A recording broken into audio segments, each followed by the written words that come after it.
Для тех, кто хочет научиться шить, и тех, кто мечтает усовершенствовать свои умения, был создан курс обучения базовый, входящий в обширную программу обучения самостоятельному шитью, как разложить детали кроя на поверхности ткани, как правильно обработать края изделия, вшить молнию и пришить пояс, как разобраться по готовому чертежу, где какая деталь находится. На эти и другие вопросы в полной мере получили ответ студенты, посещающие курсы кроя и шитья при Сухумской фабрике «Модатекс». Уже год как существует экспериментально наша школа, пользуется популярностью у молодежи. Молодежь стремится к нам попасть.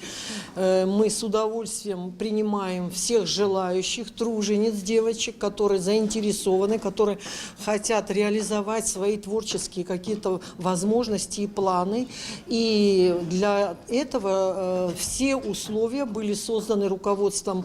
На протяжении года 3 раза в неделю по 3 часа в день студенты обучались шитью в светлых просторных классах, оборудованных профессиональными швейными машинами, большими столами для раскроя и гладильными досками. Образцовый набор основных и вспомогательных инструментов позволяет обучаться новой профессии или оттачивать мастерство на практике буквально с первого урока шитья, следуя подсказкам компетентного преподавателя. Полнейший пошаговый инструктаж, основные части пройденного с фотографиями и текстовой инструкции технологии пошива. Сюда я пришла сразу после окончания университета для продолжения дальнейшей деятельности. Это платье выполнено в национальном стиле, но с элементами национального, не прям в нашем представлении национально, это какой-то декор сразу. Отделан кружевом, что спереди, что сзади.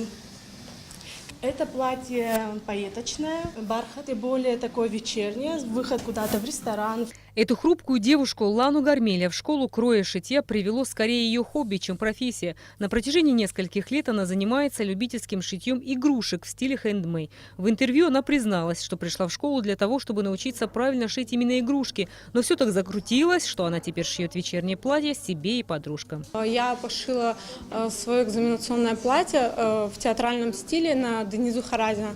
Она одевала его на мини-мисс. Красного цвета, из сатина, там много фатина использовано. В этом году горох актуален. И вот в мою коллекцию попали 2 изделия с этим принтом. Данную юбку, например, можно одеть с такой обувью и со спортивной обувью. Она смотрится и так. Можно на выход и можно на каждый день. Этот наряд также можно использовать повседневно и куда-то еще. Записаться на курсы шитья можно будет уже на следующей неделе. Вы сможете с легкостью снимать мерки, моделировать, кроить на ткани и отшивать одежду для себя, родных и близких вам людей. Или создавать на заказ вещи, достойные называться шедеврами портного искусства. Рената Шакай, Тимур Гугохи, Абхазское телевидение.